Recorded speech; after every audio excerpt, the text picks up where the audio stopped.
Right, today's featured artists of the week. We're off to the other side of the Atlantic now.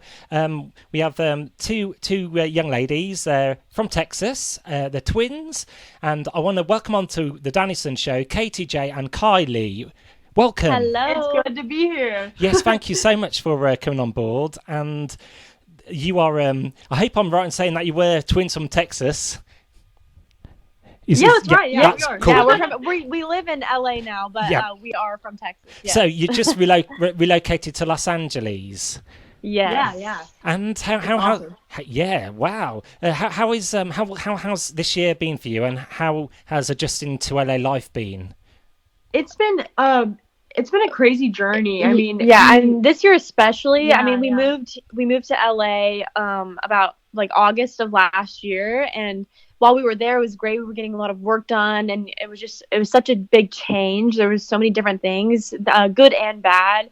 But then, when 2020 came around, everything just kind of went downhill. Yes. Yes, as it did for everyone. But I think in the end, like it's that downhill needed to happen because we needed to go uphill. Yeah.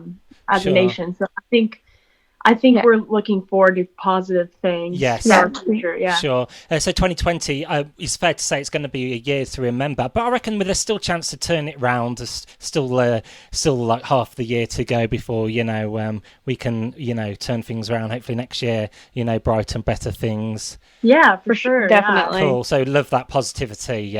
Great. And does music run in your family? Tell us about that. It does. Yeah.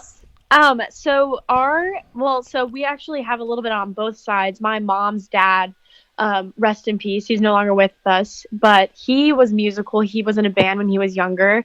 And then my dad is also musical. He was in a band when he was younger too, and he doesn't do that as a career anymore, but he loves to jam out with us all jams the time, out with us, and he kind of raised us on really good music. And he kind of taught me how to play guitar, and he really supported us, and as well as my whole family, but he was kind of the musical genes of the family. Cool. And you're on YouTube as well. You brought back to life a classic 90s kind of R&B song, No Diggity. You kind of stripped it back and made it your own. How was that? Yeah. Do what? How was that? How did you find that? We love that song. So that was actually kind of like I think that was the first YouTube video. That was kind of like right after we kind of announced like we're KTJ Carly now. Yeah. This is our brand. And we had been trying to figure out songs to sing, and we really wanted to do something that kind of like made it our own in a way. Just something that people could relate to. They know the song No Diggity. It's a well-known song. And then we just kind of wanted to put our own twist on it and make it a little bit more fit to a little bit more, marvelous, a little bit more stripped down. So that was it honestly kind of came very naturally because the song's not really our style, but like we just kind of made it our style in a way, I guess. Yeah. And you have a new single out as well. Yes. And it's available on Amazon and all the good, platforms out there. And what's it called? And what's it about? So it's called Other Side, and it's about a lot of the time. So one of us had a really bad breakup, and we had to be the one to break up with the person, and you don't hear about that a lot in songs. A lot of the time you hear about like getting heartbroken. But at that time I was like looking for songs to kind of relate to, and I couldn't really find anything. And I was like, okay, we just need to write this song. So it's basically like the heartbreak of a heartbreaker. Yeah. So like whenever you break up with someone, it's a lot harder than people say. It's like, watching somebody that you love, go through heartbreak is really heartbreaking in itself. And it doesn't even have to be about relationships. It's also related to death, loss. It's related to change. Just watching somebody that you love go through a hard time. It's hard to watch. It's heartbreaking. So that's kind of what the song is about. Wonderful. It's like watching you from the other side. So when people can relate to it, whatever they've been through in their life. And also, with breakups as well, do you think from a girl's perspective, people who've been in relationships can remain friends? I do. I personally think so. I do think so for sure. I do think it depends on the relationship, but I do think that it is 100% possible. Because I have friends who I've been, and then, like, I think it just really depends on like what kind of relationship it was, and if like it was kind of a mutual thing. You know, sometimes it's hard because if some person, like if someone, if it ended and someone feels more strongly, then it's, If there's no closure, yeah, kind of like I wouldn't Yeah. necessarily Yeah. recommend. But being best I friends personally- right from the get-go, but- I personally don't see a problem with it. Like, I think you can definitely be friends, but you know, it really just depends on the person. Yeah, You know, depending on the circumstances. Right. Yeah. Thanks for that. And so the music business is missing a duo like yourselves because you have the chemistry.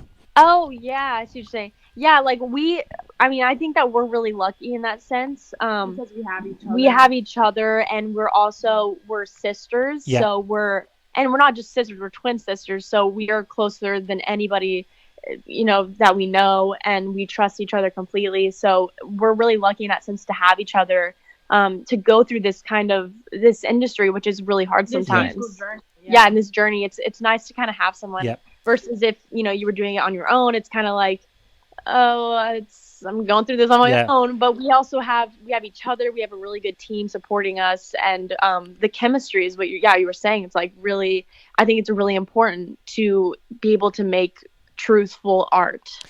Agreed. Yes. So you got the bond there. And can you imagine a world without music? What would it be like? No, I feel like there would be no life. I Yeah. honestly No. don't think there would be life. Like, music just is a refuge, and it brings people together, and And if you think about it, there's music everywhere. okay. I mean, It if you really is, you know, when you walk outside and you hear wind, even that is something like Mhm. musical. It's like something, everything has a bit of music to it. When you watch movies, there's music behind it. Mhm. You know, it helps you carry along your stories, and Helps not you be in just, that moment, yeah, it helps too, you, it helps you kind of, you know, navigate through story. Like, to me, I personally see music as storylines, and that's kind of how we like to write music. You know, it's like it helps navigate us through our stories in our lives. Cool. It's kind of Personally, like a musical universal language as well. Everyone kind of Exactly. relates it, yeah. 100%. Oh, 100%. Yeah. Yeah. And you mentioned films as well. Do you do film tracks as well? Film scores? Yes. Yes, we do. So right now we're actually scoring our first feature film. It's kind of on a hiatus right now just because of everything that's happening. They had to stop production for a little bit. But it's called God Save the Queens, and it's going to be directed by Jordan Danger. It's kind of about like the day in a life of a drag queen behind the scenes and on stage. It's a fictional. It's been adapted from a short film called Marmalade, which is amazing. If you guys can go check it out, you should. But yeah, so we're going to be scoring that. We also wrote a song for some of the drag queens, Jinx Monsoon and Alaska Thunderfuck, who will be singing the song that we wrote, which is really exciting. And, you know, it's kind of a little bit out of our comfort zone, but in a good way. And we're really Great. excited to kind of get back into that. It's exciting times. And just wrapping up the interview now, do you have a life quote? Like a mantra. Yeah, kind like of? a motto, yeah, if you had to. I do. There was this interview that I saw with David Bowie, and something that he said that really stuck with both of us. He kind of said, "Don't play to the gallery," and I think that's really important as an artist. Yeah, just to appreciate every moment. Yeah, exactly. And like, don't play to the gallery. What that kind of means is just kind of make art because you want to make art, not because you're gonna get anything. Not because you're going to get anything out of it or you're going to try and please other people, but make it because it's something that you could manifest. If you could manifest it, you would. Not for any other ulterior motives. I think it's just really important because I feel like a lot of artists make art for other people, if that makes sense. Yeah. And usually it doesn't turn out as well as if, you know, it came from the heart. Sure. So enjoy what you do and then let the rest take care of itself. Exactly. Yeah, 100%. Great stuff. Thank you very much for sharing all your musical journeys and answering my questions. That was KTJ and Carly there, and on the Dannison Show. And we're going to play one of your songs now. Awesome, cool. Thank you so much. So much. Happy days. You're welcome.